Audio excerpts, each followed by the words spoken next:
Hello বন্ধুগণ, আমি সাধনা নতুন একটা ঝাঁকানাকা রেসিপিতে তোমাদের সবাইকে স্বাগত জানাই। আজকে আমি তোমাদের সাথে শেয়ার করছি ডাল শুক্তানি রেসিপি। এই ডাল শুক্তানিতে কোনো রকম তেতো বা লঙ্কার ব্যবহার করা হবে না, যার কারণে এই ডাল শুক্তানিটাকে মিঠা ডাল শুক্তানিও বলা যেতে পারে। আর এই রান্নাটা ঢাকা জেলার অত্যন্ত জনপ্রিয় একটি রান্না। অল্প মশলায় খেতে অসাধারণ টেস্টি হয়। তো রেসিপিটি প্রথম থেকে শেষ পর্যন্ত দেখার জন্য তোমাদের কাছে অনুরোধ রইল। তো চলো দেখে নিয়ে যাক আজকের রেসিপি। তো বন্ধুগণ, ডাল শুক্তানি বানানোর জন্য এখানে দেখো আমি লাউ কেটে নিয়েছি। আমি অর্ধেকটা পরিমাণে লাউকে প্রথমে খুব সুন্দর করে খোসা ছাড়িয়ে জল দিয়ে ধুয়ে নিয়েছিলাম। তারপরে ঠিক এরকম করে একটু মোটা মোটা করে লাউটাকে কেটে নিতে হবে। ডাল শুক্তানিতে লাউকে একটু মোটা করে কেটে নিতে হবে। তো তারপর আমি রান্নাটা করে নেব, তার জন্য সরাসরি চলে আসলাম কড়াইয়ের কাছে। গ্যাসের ফ্লেমটা অন করে দিয়ে একটা কড়াই বসিয়ে দিয়েছি। কড়াইতে আমি বড় কাপের 1.5 কাপ পরিমাণে দিয়ে দিলাম জল। তো পরিমাণ মতো জল দেখো আমি কড়াইয়ের মধ্যে দিয়ে দিলাম। এবারে গ্যাসের ফ্লেমটা মিডিয়াম টু হাইতে রেখে জলটাকে প্রথমে খুব ভালো মতো গরম করে নিতে হবে। মানে জলটা যখন এরকম একটু একটু ফুটতে শুরু করবে, তখন সেই একটু একটু ফুটন্ত গরম জলের মধ্যে আমি আগে থেকে কেটে রাখা লাউয়ের পিসগুলো দিয়ে দেবো।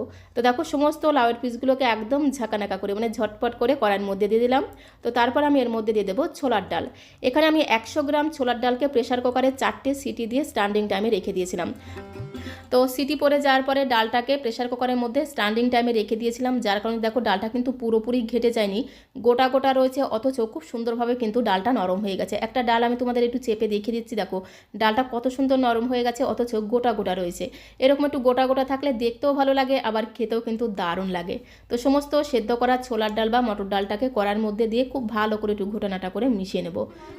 তো ডালটাকে দিয়ে খুব ভালো করে দেখো মিশিয়ে নিলাম। তো এখন আমি এর মধ্যে দেবো স্বাদ মতো লবণ, আর একদমই অল্প পরিমাণে দিয়ে দেবো একটু হলুদের গুঁড়ো।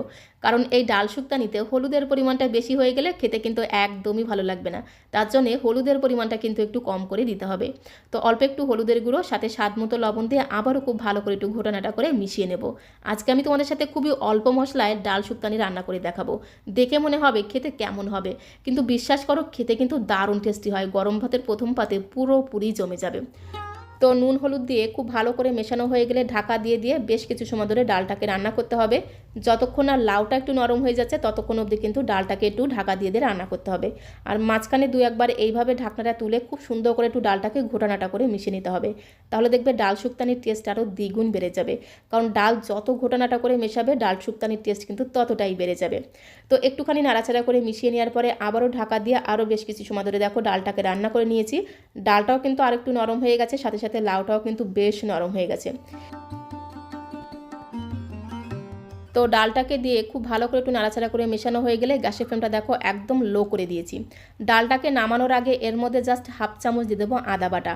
আদা বাটাটা এই সময় দিলে আদার একটা সুন্দর ঘ্রাণ কিন্তু ডাল শুক্তানিতে দারুণ লাগবে। তো আদা বাটা দিয়ে খুব ভালো করে একটু ঘোটানাটা করে মিশিয়ে নিয়েই কিন্তু গ্যাসের ফ্লেমটা বন্ধ করে দেবো। তারপরে এই ডালটাকে একটা পাত্রের মধ্যে আমি ঢেলে নেব।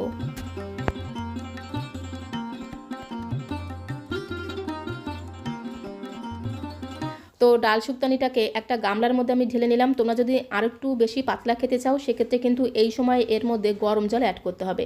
তো তোমরা দেখেই বুঝতে পারছো ডালগুলো কিন্তু পুরোপুরি ঘেটে যায়নি, গোটা গোটা রয়েছে, দেখতে কিন্তু দারুণ লাগছে।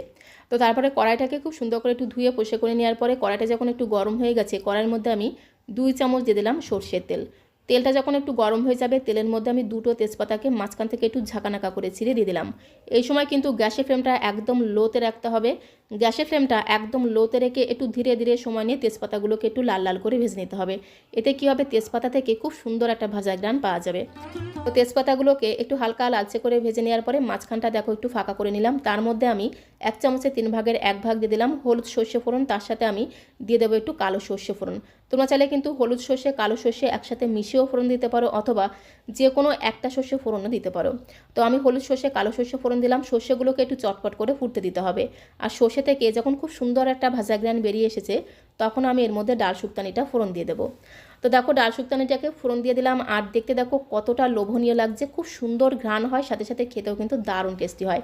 একদমই অল্প মশলা কিন্তু খেতে এতটাই টেস্টি হয়, একবার বানিয়ে খেলে বারবার বানিয়ে খেতে ইচ্ছে করবে। তো ডাল শুক্তানিটাকে দিয়ে খুব ভালো করে একটু ঘোটানাটা করে মিশিয়ে নেব।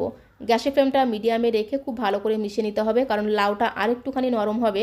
তার জন্য ঢাকা দিয়ে আরও বেশ কিছু সময় ধরে এই ডাল শুক্তানিটাকে রান্না করে নেব।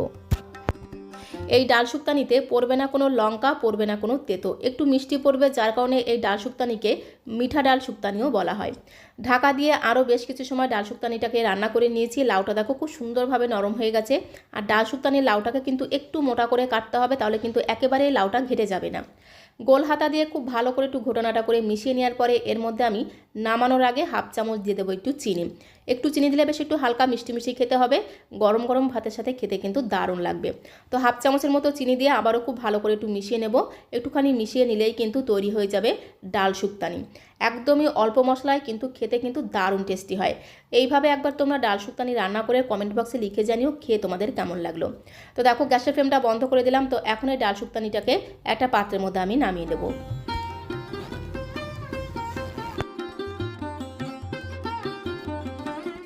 তো বন্ধুগণ, এইরকম সব সহজ সুন্দর রেসিপি পেতে সাধনা বিশ্বাস চ্যানেলটিকে অবশ্যই সাবস্ক্রাইব করে দেওয়ার অনুরোধ রইল।